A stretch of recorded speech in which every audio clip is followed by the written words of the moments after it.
એક દિવસ ભગવાન નંદ મહારાજને કહે છે, બાબા મારે ગાય ચરાવવા જવું છે. ગોપાષ્ટમીના દિવસે આ લીલા થઈ, ભગવાન પહેલી વાર ગાયો ચરાવવા જાય છે.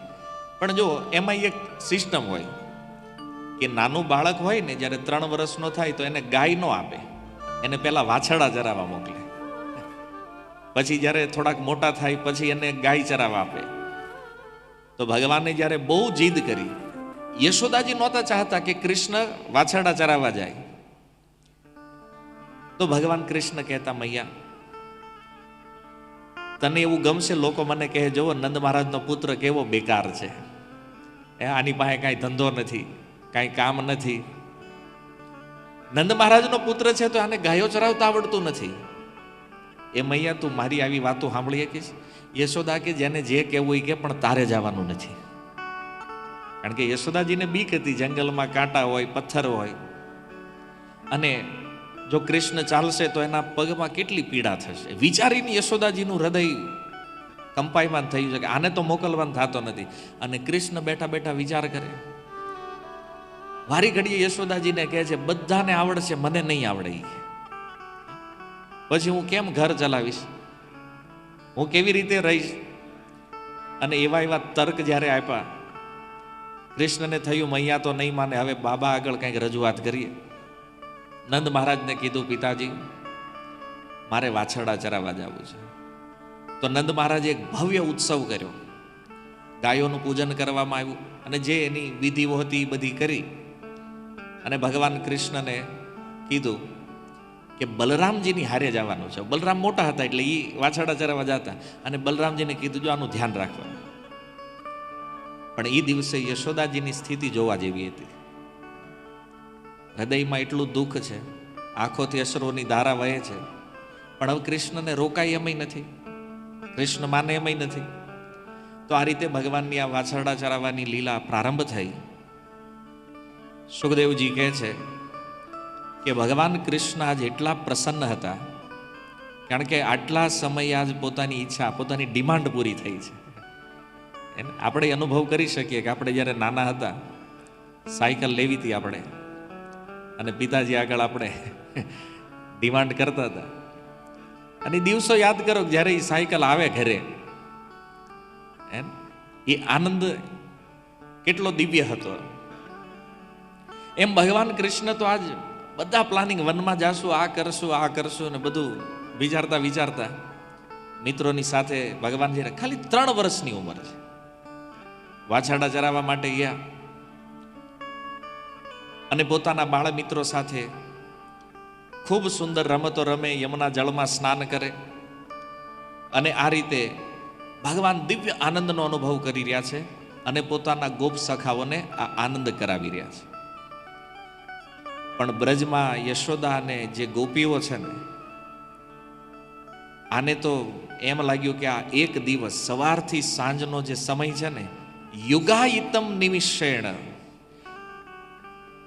આ એક યુગ જેટલો સમય થયો છે. કારણ કે તમે વિચાર કરો કે જે કૃષ્ણમાં આટલો પ્રેમ છે, જેને 24 કલાક જોવા માટે ગોપીઓ તરસે છે, અને આખો દિવસ કૃષ્ણનું દર્શન ન મળે તો એની દશા કેવી હોય? ગોપીઓ બ્રહ્માજીને તો આગળ ભાગવતમાં કીધું, બ્રહ્માજીને જડ કહે છે. એ કે આ બ્રહ્માજી આ સૃષ્ટિ કરી, પણ બ્રહ્માને સૃષ્ટિ બનાવતા આવડતું નથી. એણે બધાને 2 આંખ આપી, પણ આ બ્રજવાસીઓને તો 1000 આંખ દેવી જોઈએ. શું કામ? કારણ કે અમારે તો રોજ કૃષ્ણને જોવાના છે, એની રૂપ માધુરી. આ બ્રહ્માને સૃષ્ટિ કરતા આવડતું નથી, ગોપીઓ કહે છે. અને જેવો સાંજનો સમય થાય, એ ગોપીઓ રાહ જોતી હોય, બધું કામ છોડીને કેવલ એ જંગલનો જે માર્ગ છે, જે બાજુથી કૃષ્ણ બલરામ આવવાના છે, એ રસ્તા ઉપર નજર રાખી અને આખું ગોકુળ ઊભું રહે છે કે આજે એક દિવસ વ્યતીત થઈ ગયો, આપણે કૃષ્ણ બલરામને જોયા નથી. એ કૃષ્ણનું દર્શન કરવા માટે એવી લાલસા, એવા વિહવળ હોય. અને જ્યારે એ કૃષ્ણ ચંદ્રને જોવે તો કહે છે, જેવી રીતે ચંદ્રમાનો ઉદય થાય એમ ભગવાનનું દર્શન એમ લાગે કે હા, હવે આ દિશામાંથી ભગવાન કૃષ્ણચંદ્ર આવી રહ્યા છે. અને ગોપીઓ આનું સુખ લેતી. એમાં સાથે એના પુત્રોય હોય, પણ ધ્યાન એમાં નથી. જે વાછરડાઓ છે એ પણ ગાયને નથી જોતા. જો વાછરડું ઘરે હોય અને ગાય વનમાં ચરવા ગઈ હોય, હવે ભગવાન કૃષ્ણ વાછરડા ચરાવવા જાય છે તો ગાયનું ધણ એની પછી આવે છે, તો એ વાછરડાઓ પણ પોતાની માતાને નથી જોતા. બધાના કેન્દ્રનો એક જ વિષય છે કૃષ્ણ. આખું બ્રજ કેવલ કૃષ્ણને જોઈ રહ્યું છે. અને આ રીતે ભગવાન આ વાછરડા ચરાવવાની જ્યારે લીલા કરે ત્યારે સુખદેવજી કહે છે, ક્વચિત વનાશાય મનો દધત વ્રજાત પ્રાત સમુત્થાય વયસ્વ વત્સપાન. હે પરીક્ષિત, ક્વચિત કોઈ એક સમયે એક દિવસ નંદ મહારાજ, એ નંદ મહારાજના પુત્ર શ્યામ સુંદર ભગવાન કૃષ્ણ એને નક્કી કર્યું કે વનમાં ભોજન કરવું છે, આપણે વન ભોજનનો પ્રોગ્રામ ભગવાને બનાવ્યો.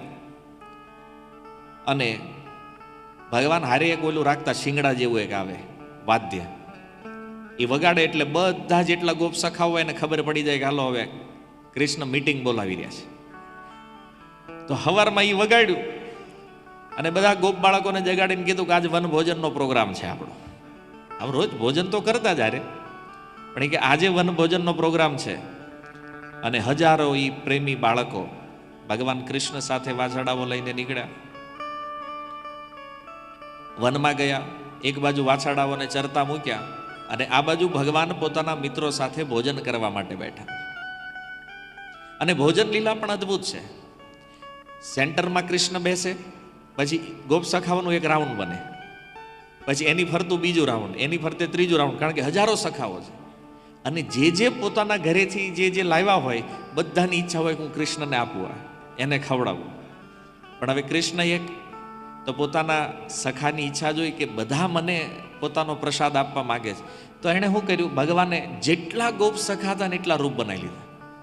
બે સખાની વચ્ચે એક કૃષ્ણ, એટલે બધાને એમ થયું કૃષ્ણ મારી બાજુમાં બેઠા છે અને પોતાનું ટિફિન જે કાંઈ લાવ્યા હોય એની હારે શેરિંગ કરે. પણ જો બ્રજમાં જ્યારે આ લીલા થઈ રહી છે ને, તો બ્રહ્માજી રોજ જોવા આવતા ભગવાનની આ લીલાઓને. એને થયું કે સાક્ષાત પરબ્રહ્મ જ્યારે બાળક બની અને આવ્યા છે તો કેમ નહીં ભગવાનની લીલાઓનું દર્શન કરીએ. તો હંસ ઉપર સવાર થઈને આવે રોજ. હવે આ લીલા ચાલતી હતી, એમાં ભગવાનના એક સખા જેનું નામ હતું મધુમંગલ. તો મધુમંગલને તકલીફ એ થઈ કે ઘરેથી છાશ લાવેલા, અને એને એમ થયું કે કોઈ ગુલાબજામુન આપે, કોઈ પેંડા આપે, કોઈ હુખડી આપે, અને આપણે હાવ છાશ કેમ દેવી. એટલે એને થયું, અને છેલ્લી લાઈનમાં બેઠેલું મધુમંગલ, હાવ જે મતલબ છેલ્લું રાઉન્ડ હતું ને એમાં. એટલે એને એમ કે કૃષ્ણને ખબર નથી તો હું છટકી જાઉં. અને છાશની મટકી લઈને મધુમંગલ ભાગ્યો. મધુમંગલ ભાગ્યો, ભગવાનને ખબર પડી ગઈ લાવ્યો જ મારી હાટું પણ દેતો નથી મને. અને ભગવાન એક રૂપથી ભાગ્યા એની પાછળ. અહીંયા બધાને કીધું તમે ભોજન કરો, હું હમણાં આવું છું. ભગવાન મધુમંગલની પાછળ, મધુમંગલ આગળ. મધુમંગલને થયું કે આ વાહે તો આવશે, એક ઝાડ પાછળ છુપાઈ ગયા અને છુપાઈને જોયું કે આવશે તો ખરો જ આ વાહે. એને થયું કે આ છાશ છે ને હું જ પી જાઉં. પણ એ બિચારો નાનો એવો કેટલી પીએ કે, તો મટુકીથી માંડ્યો પીવા માંડ્યો, તો મોઢેથી આપણે કે રગેડા માંડ્યા ઉતરવા બધા. અને એટલામાં ભગવાન કૃષ્ણ આવીને જોયું આ મધુમંગલ ગયો ક્યાં. તો ઝાડ વાહે છુપાણા હતા ને એમાં ચોટી ઉડે હવામાં. ભગવાનને ખબર પડી ગઈ કે અહીંયા છે. અને સામે આવીને ભગવાનને કીધું કેમ અહીં શું કરે, તો એટલે છાશ બધી હતી ને મોઢામાં બદલી દઈ બે ગાલમાં. એટલે જવાબ તો અપાય નહીં, એટલે આમ કર્યું કે કાંઈ નથી કરતો. તો ભગવાને કીધું મોઢામાં શું છે, હું ખાશો હું તું? એ કે કાંઈ નથી. તો ભગવાને આમ માર્યું બે મુખ ઉપર, અને છાશ બધી ભગવાનની ઉપર ને એના શરીર ઉપર ને, અને એને ભગવાન પોતાની જીહવાથી ચાટી રહ્યા છે. અને આ બ્રહ્માજી જોઈ ગયા ઉપરથી. એ કે આપણે ભગવાનને ભોગ લગાવીએ, કેટલું ધ્યાન રાખવી સ્વચ્છતાનું, આમાં ભોજનમાં કોઈ દોષ ન આવે, તુલસી પત્ર રાખીએ, પવિત્ર જે ભોગ છે એ ભગવાનને ઓફરિંગ કરીએ. અને આ બાળક આ એક સામાન્ય વ્યક્તિનું જૂઠું ખાય, આ ભગવાન હોય નહીં. જો બ્રહ્માજીના મનમાં સંદેહ આવ્યો, અને ગીતામાં ભગવાન કીધું સંશયાત્મા વિનશ્યતિ. સંદેહ કે આ મિત્રો આ એના ગોપ સખાનું જૂઠું ખાય, એઠું ખાય, આ કેમ ભગવાન હોય? બ્રહ્માજીને થયું પરીક્ષા કરવા દે. તો આ લીલાથી સંદેહ થયો, અને ઓલા જ્યારે પાછા આવ્યા, આ બાજુ જે વાછરડા ચરતા હતા ને બ્રહ્માજી એને ઉપાડ લીધા બધા, અને બ્રહ્મલોકમાં યોગ નિદ્રામાં મૂકી દીધા એને. ભગવાનને ખબર પડી ગઈ, વાછરડા ગાયબ થયા. બધા ગોપ સખાએ કીધું વાછરડા કંઈક દૂર નીકળી ગયા લાગે. ભગવાન કે હું જોતો હું, તમે બધા અહીં બેહો. તો ભગવાન ગયા વાછરડાઓને જોવા, અને આ બાજુ ગોપ સખા એકલા, અહીંથી એને ઉપાડ લીધા બ્રહ્માજી, એને યોગ નિદ્રામાં સુવડાવી દીધા બ્રહ્મલોકમાં. અને પછી બ્રહ્માજી જોયું આ શું કરે છે, હવે જોઈએ આપણે. ભગવાન જ્યારે પાછા આવ્યા, જોયું બોલે પણ વાછરડાય નથી, અહીંયા ગોપ સખાય નથી. તો બલરામજીએ પૂછ્યું કનૈયા આ બધા ગયા ક્યાં? આવી ગયા. ભગવાન કે દાઉ ચિંતા કરમાં, આ આપણો જે પહેલા ખોળાનો છે ને એનું કામ છે. આવી ગયા. બ્રહ્માજી પુત્ર છે ને ભગવાનના પહેલા, એ કે આ આણે ધંધો કર્યો છે, પણ હવે એને બતાવવું તો પડશે ને આપણે કોણ છીએ. ત્યારે ભગવાને જેટલા જેટલા બ્રહ્માંડમાં જે વિષ્ણુ તત્વ પોતાના સ્વરૂપ હતા, બધા સ્વરૂપને બોલાવ્યા, અથવા ભગવાને પોતાના અનેક સ્વરૂપ પ્રગટ કર્યા. જેટલા ગોપ સખા હતા એટલા રૂપ બનાવી લીધા, જેટલા વાછરડા હતા એટલા રૂપ બનાવી લીધા, અને લીલા જેમ હાલતી હતી એમ પાછી હાલવા માંડી. હવે જો કોઈને ખ્યાલ નથી આ લીલાનો. અને આની પૂર્વમાં સુખદેવજી કહે છે ભગવાને અઘાસુર વધ લીલા કરી છે. કંસને તો ખબર હતી કે જેટલા આપણે આ અસુરો મોકલ્યા બધાને કૃષ્ણએ મારી નાખ્યા છે. તો અઘાસુરને મોકલ્યો, અજગર હતો જે, એ તમે જાણો છો, મોટું વિશાળ મુખ ખોલીને બેઠો. તો એ ગોપ સખાઓને થયું કે આ કઈ ગુફા લાગે છે, હારી હાલો રમવાનું જશે આમાં. અને એની જીહ વાતી થયું આ લસરપટ્ટી છે. વયા ગયા બધા અંદર. ભગવાને ના પાડી એટલે ઉભા રહ્યો, ત્યાં નથી જવાનું, પણ એટલે સાંભળે ગયા અંદર. અને એની રક્ષા કરવા માટે જ્યારે ભગવાને અઘાસુરના મુખમાં પ્રવેશ કર્યો, એના એ શરીરને ફાડી અને આ ગોપ સખાઓની રક્ષા કરી. તો આ લીલા સુખદેવજી કહે છે 1 વર્ષ પછી આ છોકરાઓએ ઘરે કીધી કે આવો એક અજગર આવ્યો હતો અને એને કનૈયાએ માર્યો. 1 વર્ષ પછી. તો પરીક્ષિત મહારાજના મનમાં આશ્ચર્ય થયું કે લીલા હમણાં થઈ અને કીધી 1 વર્ષ પછી, આનું શું કારણ છે?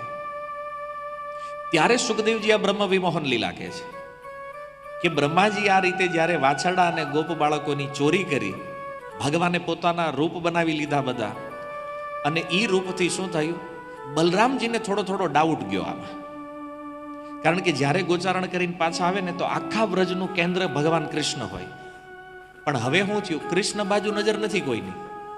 જે ગોપીઓ પોતાના પુત્રને જોવે ને તો કૃષ્ણમાં જેવો પ્રેમ હતો એવો એના દીકરામાં માંડ્યો થવા.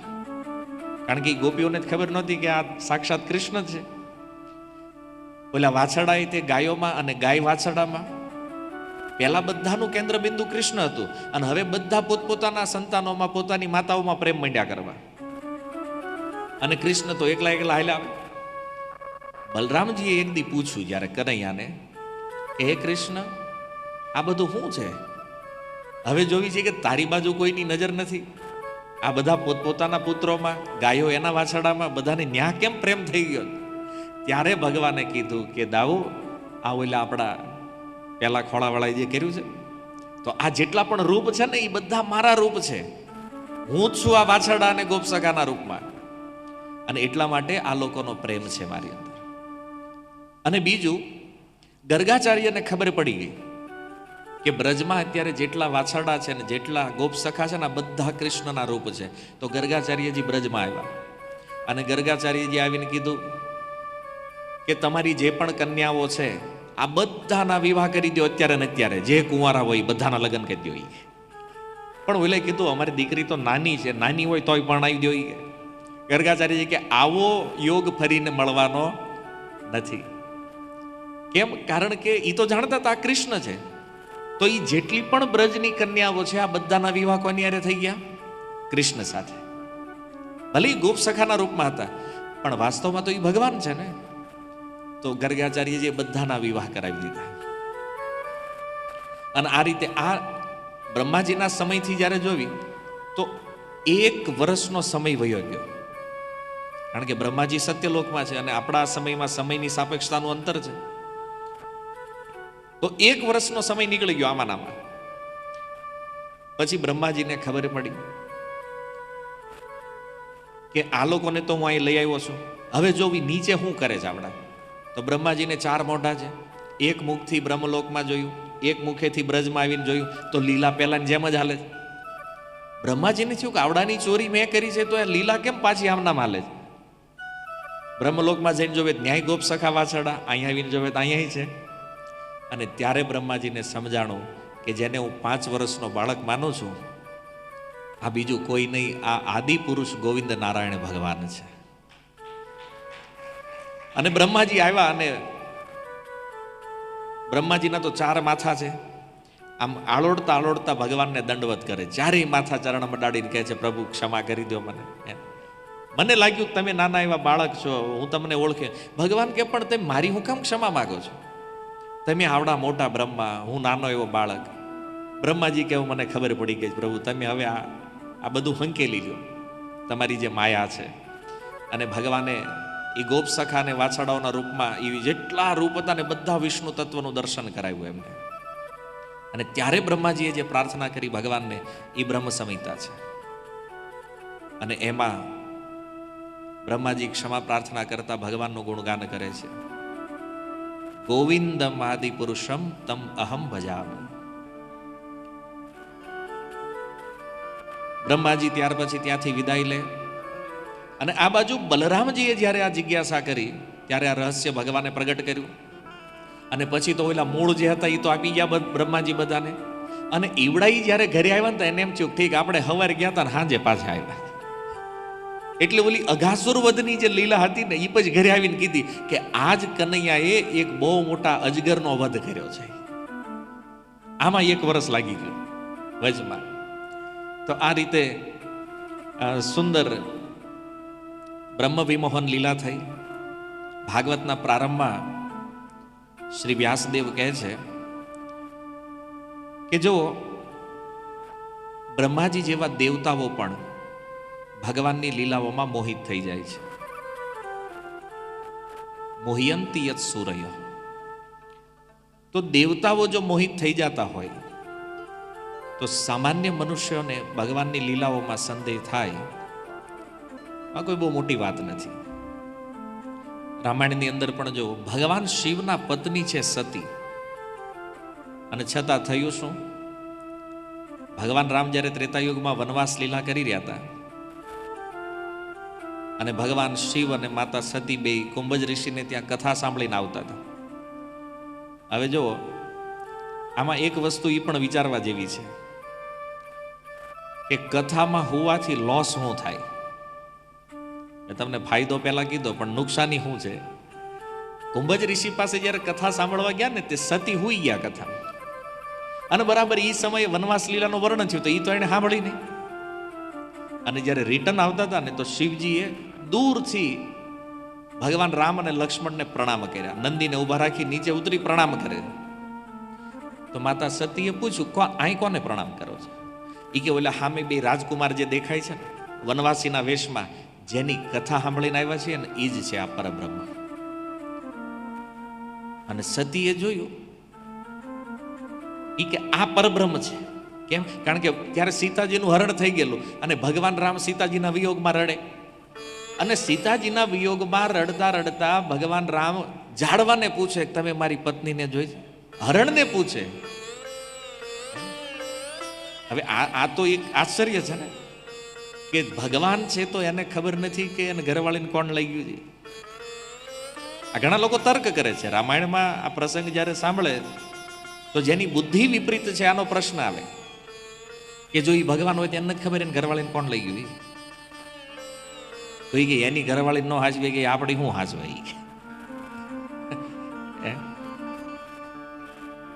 સ્વામીજી કીધું હે ખગ મૃગ હે મધુકર શ્રેણી તુમ દેખી સીતા મૃગ નૈની હરણને પૂછે છે ભગવાન, મધુમક્ખીઓને પૂછે. અને આ જ્યારે સતીએ જોયું ને તો સતીના મનમાં પણ ભ્રમ થઈ ગયો. એ કે આ ભગવાન હોય, પત્નીના વિયોગમાં આમ રોવે. શિવજીને કીધું કે આ મને ભગવાન લાગતા નથી. શિવજી કે એ ભગવાન જ છે, માની લે તો હું કહું છું. સતી કે પણ વાત મનમાં બેહતી નથી. શિવજી કે ન બેહતી હોય પરીક્ષા કરી લેજે.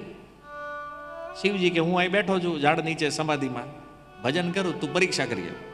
અને સતી આવે છે, એને થયું કે જો ભગવાન હશે તો ખબર પડશે. સીતાજીનું રૂપ લીધું અને જે દિશામાંથી રામ લક્ષ્મણ આવે ને એ દિશામાં જઈને બેસી ગયા બાજુ. લક્ષ્મણજી ઓળખી ગયા કે આ પ્રભુ આપણી માયા આપણી સામે.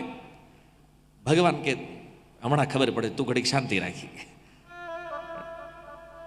અને હવે જો ભગવાને હાથ જોડી અને પૂછ્યું એને કે ભગવાન વૃષકેતુ ક્યાં છે?